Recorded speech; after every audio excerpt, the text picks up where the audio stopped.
ಕರ್ತನಲ್ಲಿ ನಮಗೆ ಅತ್ಯಂತ ಪ್ರಿಯರಾದ ದೇವ ಮಕ್ಕಳೆಲ್ಲರಿಗೂ ಈ ಉದಯಕಾಲ ಸಮಯದಲ್ಲಿ ಶುಭವನ್ನು ತಿಳಿಸುತ್ತೇನೆ. Good morning everyone. ನೀವು ಹಾಗೂ ನಿಮ್ಮ ಕುಟುಂಬದವರು ಕ್ಷೇಮವಾಗಿದ್ದೀರಾ ಅಲ್ವಾ? ಕರ್ತನಾದ ಯೇಸು ಕ್ರಿಸ್ತನ ಕೃಪೆ ಹಾಗೂ ಆತನ ಸಮಾಧಾನವು ಯಾವಾಗಲೂ ನಿಮ್ಮ ಜೊತೆಗಿರಬೇಕೆಂಬುದಾಗಿ ಪ್ರತ್ಯೇಕವಾಗಿ ಪ್ರಾರ್ಥಿಸುತ್ತಿದ್ದೇವೆ. ಸತ್ಯವೇದವು ಹೇಳುತ್ತಾ ಇದೆ, ಸಮಾಧಾನದ ಕರ್ತನಾದ ಯೇಸು ಕ್ರಿಸ್ತನು ಸೈತಾನನನ್ನು ಅತಿ ಶೀಘ್ರವಾಗಿ ನಿಮ್ಮ ಕಾಲ ಕೆಳಗೆ ತುಳಿಯುವಂತೆ ಮಾಡುತ್ತಾನೆ ಎಂದು. ನೀವು ಯಾವಾಗಲೂ ಜಯ ಹೊಂದಬೇಕೆಂದು ಜಯವೀರರಾಗಿ ಮುಂದೆ ಸಾಗಬೇಕು ಎಂಬುದಾಗಿಯೇ ಪ್ರತ್ಯೇಕವಾಗಿ ನಿಮಗೋಸ್ಕರ ಪ್ರಾರ್ಥಿಸುತ್ತಾ ಇದ್ದೇವೆ. ಕ್ರೈಸ್ಟ್ ವರ್ಶಿಪ್ ಸೆಂಟರ್ ಅಲ್ಲಿ ಹಾಗೂ John Wesley ministries prayer tower ಅಲ್ಲಿ ನಿಮಗೋಸ್ಕರ ಪ್ರತ್ಯೇಕವಾದ ಪ್ರಾರ್ಥನೆ ನಡೆಯುತ್ತಾ ಇದೆ. ಆನ್ಲೈನ್ ಫ್ಯಾಮಿಲಿ ಇರುವಂತಹ ನಿಮ್ಮೆಲ್ಲರನ್ನು ಕೂಡ ದೇವರು ಆಶೀರ್ವದಿಸಬೇಕೆಂದು ನಿಮಗೋಸ್ಕರ ಯಾವಾಗಲೂ ಪ್ರಾರ್ಥನೆಯಲ್ಲಿ ಹೋರಾಡುತ್ತಾ ಇದ್ದೇವೆ. ಈ ದಿನ ದೇವರ ವಾಗ್ದಾನವನ್ನು ಓದೋಣವಾ? ದಿನನಿತ್ಯವೂ ಕೂಡ ಒಂದೊಂದು ವಾಗ್ದಾನದಿಂದ ನಮ್ಮ ಜೀವಿತವನ್ನು ಬಲಪಡಿಸಿಕೊಳ್ಳುತ್ತಿದ್ದೇವೆ. ಈ ದಿನ ದೇವರು ನಮಗೆ ಅನುಗ್ರಹಿಸುವ ವಾಗ್ದಾನವನ್ನು ನೋಡೋಣ. ಕೀರ್ತನೆಗಳು 86ನೇ ಕೀರ್ತನೆ 13ನೇ ವಾಕ್ಯವನ್ನು ಈ ದಿನದ ಧ್ಯಾನಕ್ಕಾಗಿ ಓದೋಣ. Sam 86 and verse 13. ಆ ವಾಕ್ಯವನ್ನು ನಾನು ಓದುತ್ತೇನೆ, ಗಮನಿಸಿರಿ. ನೀನು ಬಹಳವಾಗಿ ಕನಿಕರಿಸಿ ನನ್ನ ಪ್ರಾಣವನ್ನು ಪಾತಾಳ ತಲದಿಂದ ತಪ್ಪಿಸಿದ್ದೀಯಲ್ಲ. ದೇವರ ನಾಮಕ್ಕೆ ಸ್ತೋತ್ರ ಉಂಟಾಗಲಿ. ಅರಸನಾದ ದಾವಿದನು ಬರೆದಂತಹ ಮತ್ತೊಂದು ಶ್ರೇಷ್ಠವಾದ ಕೀರ್ತನೆ ಈ 86ನೇ ಕೀರ್ತನೆ. ಭಕ್ತನಾದ ದಾವಿದನು ತನ್ನ ಜೀವಿತದ ಅನುಭವದಿಂದ ಅನೇಕ ವಿಷಯಗಳನ್ನು ಕೀರ್ತನೆಗಳಾಗಿ ಬರೆದು ಈ ದಿನ ನಾವೆಲ್ಲರೂ ಕೂಡ ದೇವರ ನಾಮವನ್ನು ಮಹಿಮೆಪಡಿಸುವುದಕ್ಕೆ, ಆತನನ್ನು ಘನಪಡಿಸುವುದಕ್ಕೆ, ಆತನನ್ನು ಆರಾಧಿಸುವುದಕ್ಕೆ ಉಪಯುಕ್ತವಾಗಿ ಪರಿಶುದ್ಧಾತ್ಮನು ಸತ್ಯವೇದದಲ್ಲಿ ವಾಕ್ಯವನ್ನು ಬರೆಸಿದ್ದಾರೆ. ಇಲ್ಲಿ ಕೀರ್ತನಗಾರನು 12ನೇ ವಾಕ್ಯದಲ್ಲಿ ಹೇಳುತ್ತಾನೆ, ಕರ್ತನೆ ನನ್ನ ದೇವರೇ ಎಂಬುದಾಗಿ. ಯೇಸು ಕ್ರಿಸ್ತನು ಇದ್ದಂತಹ ಸಮಯದಲ್ಲಿ ಅಪೊಸ್ತಲನಾದ ತೋಮನು ಕೂಡ ಯೇಸು ಸ್ವಾಮಿಯನ್ನು ಇದೇ ಮಾತಿನ ಮೂಲಕವಾಗಿ ಕರೆಯುತ್ತಾನೆ, my lord and my god. ಕರ್ತನೇ ನನ್ನ ದೇವರೇ ಎಂಬುದಾಗಿ ಹೇಳುವುದರ ಮೂಲಕವಾಗಿ ಯೇಸು ಕ್ರಿಸ್ತನೇ ದೇವರೆಂಬುದಾಗಿ ರುಜುವಾಗಲಾಯಿತು. ಅನೇಕರು ಕೇಳುತ್ತಾ ಇರುತ್ತಾರೆ, ಯೇಸು ಕ್ರಿಸ್ತನು ದೇವರೆಂಬುದಾಗಿ ಬೈಬಲ್ನಲ್ಲಿ ಎಲ್ಲಿ ಬರೆಯಲ್ಪಟ್ಟಿದೆ ಎಂದು. ಅನೇಕ ರೆಫರೆನ್ಸಸ್ಗಳು ಬೈಬಲ್ನಲ್ಲಿದೆ. ಜೀಸಸ್ ಕ್ರೈಸ್ಟ್ ಇಸ್ ಗಾಡ್ ಎನ್ನುವಂತ ವಿಷಯ ಬಹಳ ಸ್ಪಷ್ಟವಾಗಿ ಬೈಬಲ್ ಹೇಳುತ್ತಾ ಇದೆ, ವಾಕ್ಯಗಳು ಹೇಳುತ್ತಾ ಇದೆ. ಆದರೆ ಇಲ್ಲಿ ಕೀರ್ತನಾಗಾರನು ಸಾವಿರಾರು ವರ್ಷಗಳ ಹಿಂದೆಯೇ ಕರ್ತನೇ ನನ್ನ ದೇವರೇ ಎಂಬುದಾಗಿ ಪ್ರವಾದನಾತ್ಮಕವಾಗಿ ಕರೆಯುತ್ತಾನೆ. ನೀನು ನನ್ನ ವಿಷಯದಲ್ಲಿ ತೋರಿದಂತಹ ಕನಿಕರ ಬಹಳವಾದದ್ದೆಂಬುದಾಗಿ ಆ ಮಾತಿನಲ್ಲಿ ಬರೆಯುತ್ತಾರೆ. ದೇವರ ಕೃಪೆ ಯಾವಾಗಲೂ ಕೂಡ ಅಧಿಕವಾದದ್ದೇ. ಇಂಗ್ಲಿಷಲ್ಲಿ ನೋಡುವುದಾದರೆ ಗ್ರೇಟ್ ಈಸ್ ದೈ ಮರ್ಸೀಸ್ ಎನ್ನುವಂತಹ ಮಾತು ಅಲ್ಲಿದೆ. ಅಂದರೆ ದೇವರ ಕನಿಕರವು ಬಹಳವಾದದ್ದು ಎನ್ನುವಂತಹ ಮಾತು. ದೇವರು ಉನ್ನತನಾಗಿರುವುದರಿಂದ ಆತನಿಗೆ ಸಂಬಂಧಪಟ್ಟದೆಲ್ಲವೂ ಕೂಡ ಹೇಗೆ ಇರುತ್ತದೆ? ಉನ್ನತವಾಗಿ ಇರುತ್ತದೆ.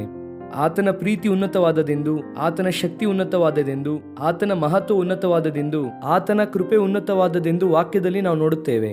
ಕೃಪೆ ಅಂದರೆ ಹೊಂದುವುದಕ್ಕೆ ಅರ್ಹತೆ ಇಲ್ಲದೆ ಇರುವವನಿಗೆ ಕೊಡುವಂತಹ ಒಂದು ದೊಡ್ಡ ಬಹುಮಾನವನ್ನು ಕೃಪೆ ಎಂಬುದಾಗಿ ಹೇಳುತ್ತಾರೆ. ಅದರಲ್ಲೂ ಕೂಡ ನಾವು ನೋಡುವುದಾದರೆ ಉನ್ನತವಾದ ಕೃಪೆಯನ್ನು ದೇವರು ನಮಗೆ ಕೊಟ್ಟಿದ್ದಾರೆ.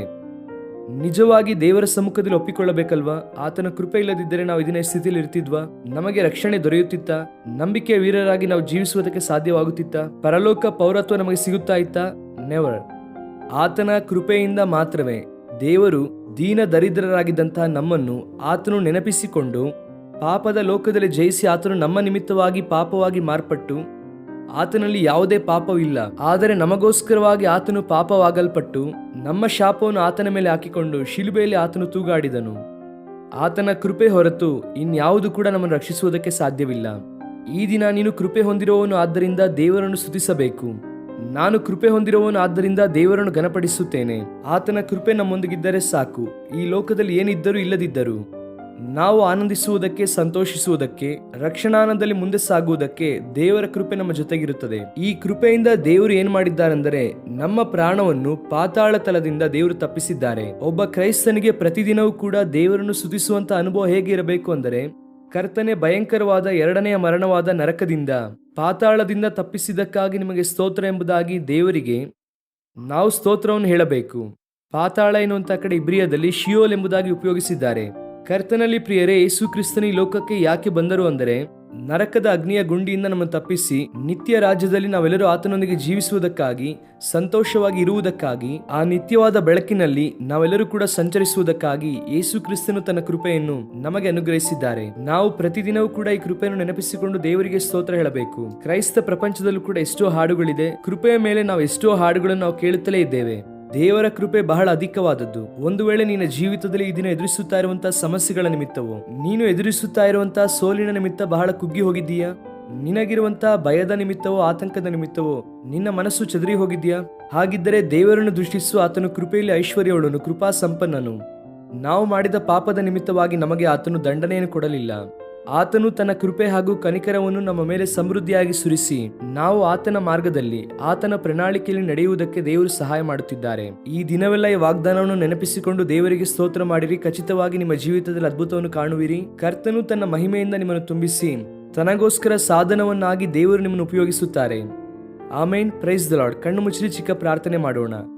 ಪ್ರೀತಿಯುಳ್ಳ ತಂದೆ, ನೀವು ನಮಗೆ ಅನುಗ್ರಹಿಸಿರುವಂತಹ ವಾಗ್ದಾನಕ್ಕಾಗಿ ಸ್ತೋತ್ರ. ನೀವು ನಮ್ಮ ಮೇಲೆ ತೋರಿಸುತ್ತಾ ಇರುವಂತಹ ಕೃಪೆಯು ಅಧಿಕವಾದದ್ದು, ಅದಕ್ಕಾಗಿ ನಿಮಗೆ ಸ್ತೋತ್ರ ಅಯ್ಯ. ಹೌದು ದೇವರೇ, ಲೋಕದಲ್ಲಿ ಯಾರು ಕೂಡ ನಮ್ಮನ್ನು ಕನಿಕರಿಸುವುದಿಲ್ಲ. ಯಾರೊಬ್ಬರು ನಮ್ಮ ಕುರಿತು ಗಮನಿಸುವವರು ಇಲ್ಲ. ನೀವೊಬ್ಬರೇ ನಮಗೋಸ್ಕರ ಈ ಲೋಕಕ್ಕೆ ಬಂದು ದೇವರೇ ಶಿಲುಬೆಯಲ್ಲಿ ಮರಣಿಸಿ ಮರಣವನ್ನು ತಿರುಗಿ ಜಯಿಸಿ ನಿಮ್ಮ ಕೃಪೆಯನ್ನು ಸಂಪೂರ್ಣವಾಗಿ ವ್ಯಕ್ತಪಡಿಸಿದ್ದೀರಾ. ಆದ್ದರಿಂದ ನಿಮಗೆ ಸ್ತೋತ್ರ. ಕೃಪಾ ಸಂಪನ್ನನು, ಆದ್ದರಿಂದ ಸಮೃದ್ಧಿಯುಳ್ಳವನು, ಅದಕ್ಕಾಗಿ ನಿಮಗೆ ಸ್ತೋತ್ರ. ಈ ದಿನ ನಮ್ಮ ಪ್ರಿಯರೆಲ್ಲರನ್ನು ಕೂಡ ಮುಟ್ಟಿರಿ, ಬಲಪಡಿಸಿರಿ. ಅವರ ಪ್ರತಿ ಅವಶ್ಯಕತೆಗಳನ್ನು ನಿಮ್ಮ ಕೃಪೆಯ ಐಶ್ವರ್ಯಕ್ಕೆ ತಕ್ಕ ಹಾಗೆ ಸಂಧಿಸಿರಿ. ಯಾವ ವಿಷಯವನ್ನು ನಿಮ್ಮ ಸನ್ನಿಧಿಯಲ್ಲಿ ಪ್ರಾರ್ಥಿಸುತ್ತಿದ್ದಾರೋ ಪ್ರತಿ ಪ್ರಾರ್ಥನೆಗೂ ಉತ್ತರವನ್ನು ಕೊಟ್ಟು ದೇವ, ನಿಮ್ಮ ನಂಬಿಗಸ್ತಿಕೆಯನ್ನು ಅವರ ಜೀವಿತದಲ್ಲಿ ರುಜುಪಡಿಸಬೇಕೆಂಬುದಾಗಿ ಬೇಡಿಕೊಳ್ಳುತ್ತಾ ಯೇಸು ಕ್ರಿಸ್ತನ ಉನ್ನತವಾದ ನಾಮದಲ್ಲಿ ಬೇಡಿ ಹೊಂದಿಕೊಳ್ಳುತ್ತೇವೆ ನಮ್ಮ ತಂದೆಯೇ. Amen. Amen. God bless you, dear friends. Have a wonderful day.